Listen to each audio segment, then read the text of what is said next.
प्रश्न चल रहा है सालों से मेरे मन में, जान न सका जीवन क्या है, ना ही जान सका मृत्यु है क्या।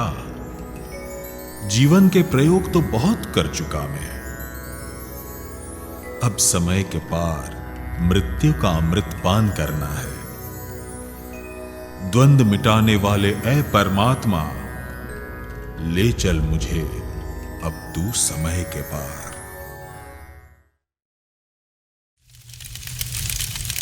मृत्यु कीमती चीज है, अगर दुनिया में मृत्यु ना होती तो संन्यास ना होता। अगर दुनिया में मृत्यु ना होती तो धर्म ना होता।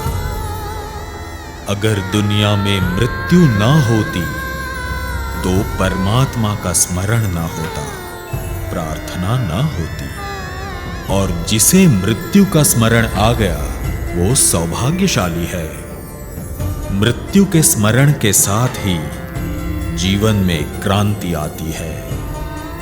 जब ये याद आ जाती है कि ये देह तो जाएगी, तभी हमारा देह से तादात्म्य छूटता है। जो मिटना ही है उससे क्या मोह पाना, क्यों न हम उसकी तलाश कर लें जो कभी नहीं छूटता।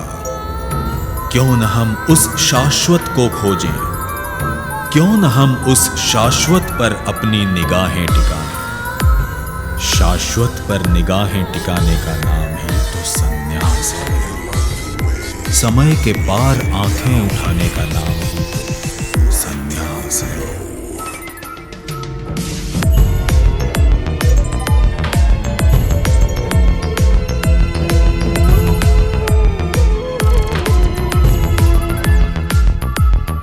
दुनिया में मृत्यु ना होती तो ना होते कृष्ण, न बुद्ध, न महावीर, न क्राइस्ट, न मोहम्मद। ये पृथ्वी दिव्य पुरुषों को जन्म ही न दे पाती। ये पृथ्वी अबुद्ध पशुओं से भरी हो।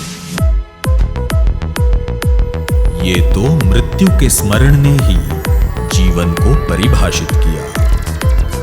मृत्यु के स्मरण ने मनुष्य के मन में भय संगत जीवन का अनोखा दृष्टिकोण दिया है।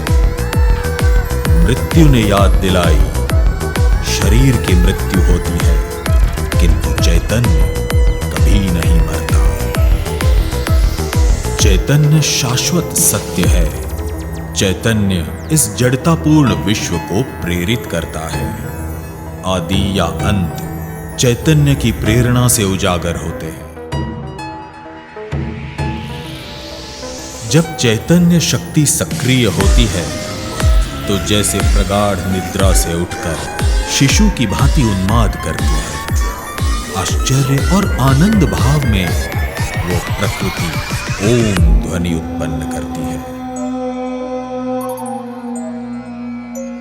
ओम के कारण तत्क्षण चैतन्य प्रकृति शैशव से युवा अवस्था में तर्क की भांति द्वैत निर्माण करती है।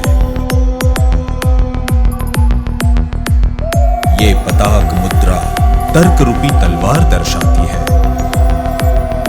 युवा अवस्था की चैतन्य शक्ति स्वयं के अस्तित्व की खोज करती हुई तर्क और बुद्धि के पार शिव तत्व के संपर्क में आती है और प्रौढ़ अवस्था में पहुंच जाती है।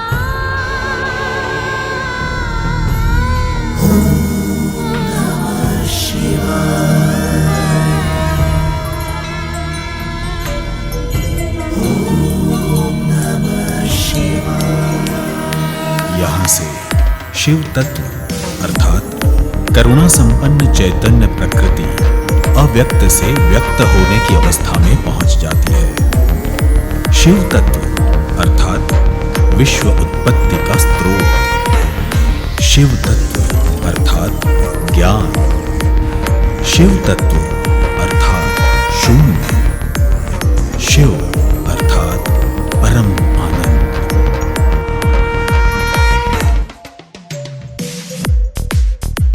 व्यापक रूप में आते ही शक्ति शिव से भिन्न प्रतीत होती है। उसी भिन्नता को स्थूल अर्थात काल और व्योम में बंधी प्रकृति कहते हैं।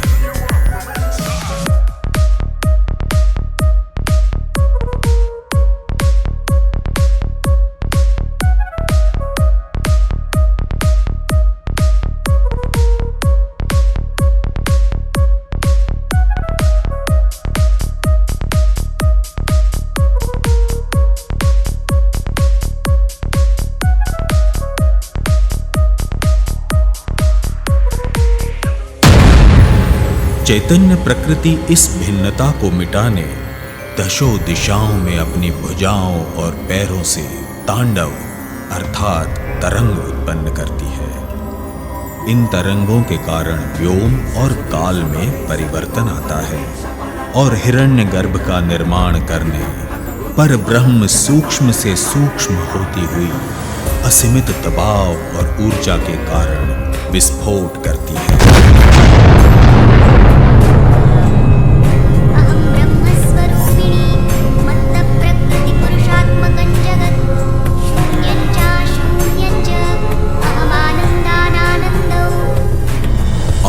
Aspect of godliness. From me, this universe, in the form of matter and consciousness, is generated, which is both void and non-void. I am both bliss and non-bliss. I am knowledge and non-knowledge. Aham vijnana vijnane, aham brahmani veditavye, aham panchabhutanya panchabhutani, aham akhilan jagat, vedoham vedoham, vidyaham vidyaham, ajaham anajaham, adhashchotvam cha tiryakchaham. I am the creator and the creation. I am the five primordial logical principles and illogical non-principles. I am the whole perceived universe. I am the most wise and most foolish. I am learning and ignorance. I am unborn and also born. I am up